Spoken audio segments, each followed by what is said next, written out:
ओम साईं राम, हर हर महादेव। आज का साईं संदेश। मन की आँखों से देखोगे तो ज़िंदगी बहुत खूबसूरत है और जीवन में हर पल हंसते मुस्कुराते रहना चाहिए। जीवन में अगर हमेशा हंसते मुस्कुराते रहना है तो सबसे पहले खुद को समझना होगा, खुद से प्रेम करना होगा और खुद को अहमियत देनी होगी। लेकिन हम तो हमेशा दूसरों की कहानियों में ही उलझे रहते हैं, दूसरों को समझने समझाने में अपने कीमती समय को ख़राब करते हैं। अगर इतनी शिद्दत से आप खुद को तराशोगे, खुद को खोजोगे तो आप ईश्वर के समान बन जाओगे। जितना समय आप लोगों को खुश करने में बर्बाद करते हैं, अगर उससे आधा समय भी आप भगवान को प्रसन्न करने में लगाएंगे, उनका नाम जपेंगे, तो आपको कुछ और मांगने की ज़रूरत ही ना होगी। जितना साथ आप खुद का दे सकते हैं, कोई दूसरा आपका साथ नहीं दे सकता। सबसे सच्ची साथी होती है हमारी सेहत। अगर एक बार सेहत चली गई तो आप हर रिश्ते पर बोझ बन जाओगे।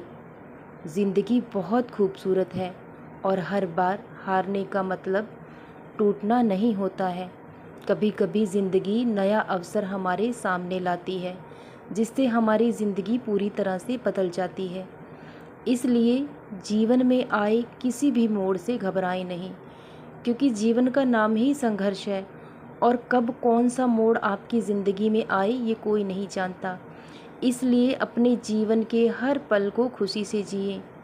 जीवन तो चला जाएगा, लेकिन अच्छी यादें हमेशा जाने के बाद भी याद की जाती हैं।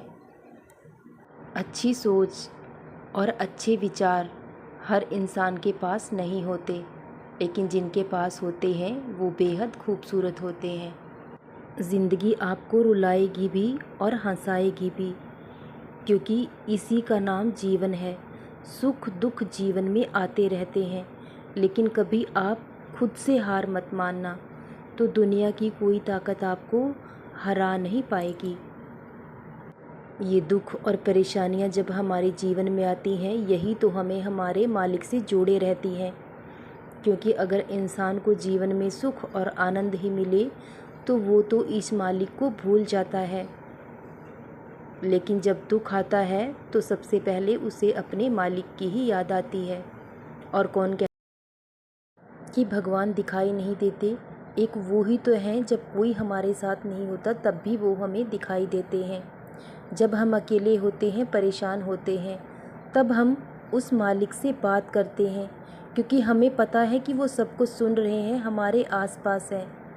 तो दुख हमारे जीवन में इसीलिए आते हैं ताकि हम उस मालिक को याद कर सकें, क्योंकि सुख में तो हम उन्हें भूल ही जाते हैं। तो इसलिए दुख हमारे जीवन में इसीलिए आते हैं।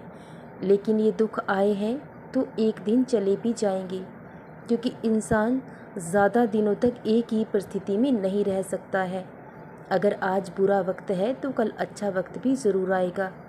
लेकिन जब मालिक हमें दुख देते हैं तो उसके साथ साथ उसे सहन करने की शक्ति और हिम्मत भी देते हैं, क्योंकि वो देखना चाहते हैं कि दुख में मेरे बच्चे का विश्वास डगमगाता है या वो अपने मालिक का शुक्रिया अदा करता है।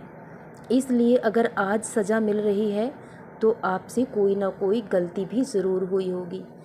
तो उस मालिक की रज़ा में हमेशा राज़ी रहें, क्योंकि वो जो करते हैं हमारी भलाई के लिए करते हैं और जो हो रहा है आपकी भलाई के लिए हो रहा है। और बहुत जल्द सब कुछ हमें समझ में आ जाता है, क्योंकि उस मालिक के फ़ैसलों को हम नहीं समझ सकते, लेकिन जब सही वक्त आता है तब सब कुछ हमारी समझ में आ जाता है। इसलिए ये बुरा समय भी बहुत जल्द बीत जाएगा और अच्छा समय भी आपके जीवन में ज़रूर आएगा। जो भी आपने बाबा से मांगा है वो आपको ज़रूर देंगे, क्योंकि वो अपने किसी बच्चे को दुख नहीं दे सकते, ना ही दुखी देख सकते हैं। तो इसलिए आपका भाग्य भी ज़रूर बदलेगा और बहुत जल्द वो दिन आपके जीवन में आएगा। सदा खुश रहें, सदा जपते रहें। ओम साईं राम, हर हर महादेव।